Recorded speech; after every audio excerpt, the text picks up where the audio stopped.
வாழ்க வையகம், வாழ்க வையகம், வாழ்க வளமுடன். குரு வாழ்க, குருவே துணை.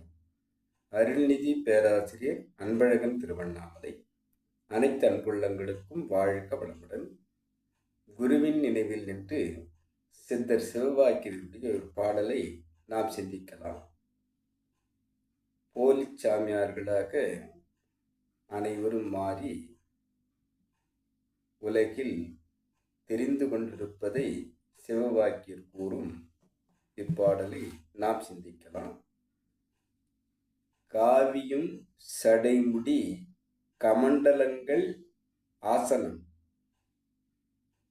காவியம் சடைமுடி கமண்டலங்கள் ஆசனம். தாவுருத்தி ருத்திராட்சம். யோகதண்டு கொண்ட மாடுகள். தேவியை அலையவிட்டு தேசம் எங்கும் சுற்றியே. பாவியன வீடுதோறும் பருக்கை கேட்டு அலையுவர். வாழ்க வளமுடன்.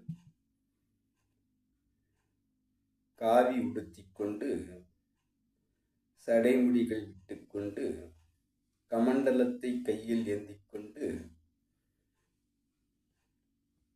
எங்கும் ஆசனமிட்டு அமர்வதற்காக ஒரு ஆசனத்தை அக்கிளில் வைத்துக்கொண்டு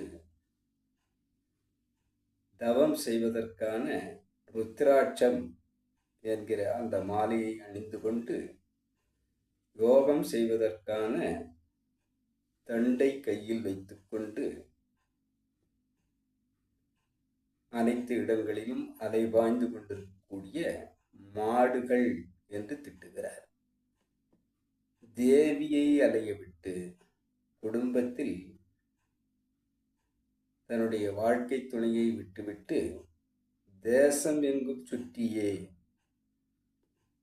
வீடு வீடாக, ஊர் ஊராக, தேசமெங்கும் சுற்றித் திரிந்து பாவியானேன் என்று வீடுதோறும் பருக்கை கேட்டு அலைவர். இவ்வாறு ஒரு மாதரை வீட்டில் அலைய விட்டுவிட்டு அனைத்து இடங்களிலும் சென்று அதே மாதர்களிடம் பருக்கை கேட்டு அலைவதாக தன்னை மாற்றிக்கொண்டு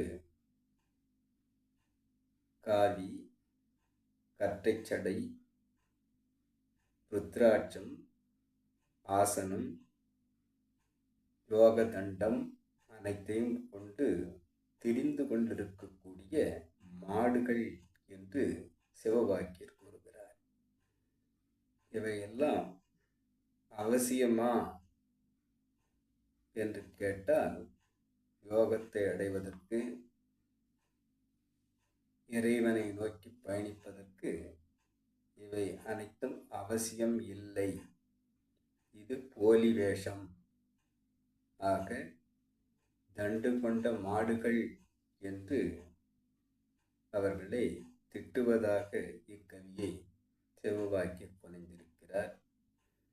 மனம்தான் இறை நோக்கி பயணிக்க வேண்டுமே தவிர வேஷம் அணிந்து கொண்டு வெளியிலே இருப்பவர்கள் பார்த்து இவர் யோகி என்று சொல்வதற்காக நம்முடைய நடைமுறை பாவனையை மாற்றியிருப்பவர்கள் போலிச்சாமியார்கள்.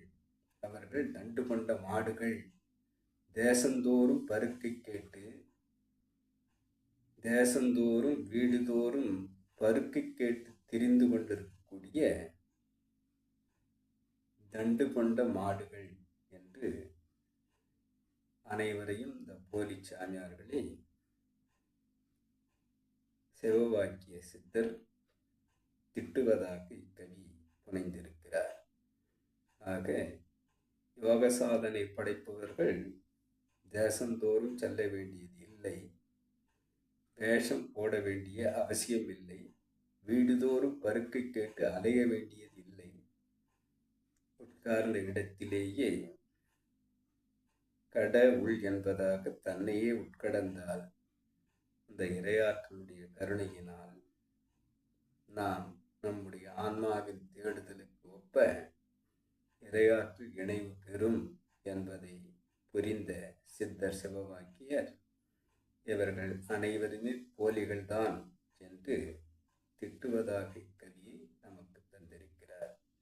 ஆக இந்த வேஷதாரியாக இருந்து நாம் ஊரை ஏமாற்றலாமே தவிர இறைவனை இணைய முடியாது என்பதை கூறுவதாக கூடிய சிந்தனையை இன்றைக்கு நாம் சிந்திக்கலாம். அனைத்து அன்புள்ளங்களுக்கும் வாழ்க வளமுடன். விளக்கத்தை அன்புள் ஏற்படுத்திய இறைநிலைக்கும் கவி தந்த சிவவாக்கிய சித்தருக்கும் நன்றி நன்றி நன்றி. வாழ்க வளமுடன் என வாழ்க்கை நிறைவு செய்கிறேன். வாழ்க வளமுடன்.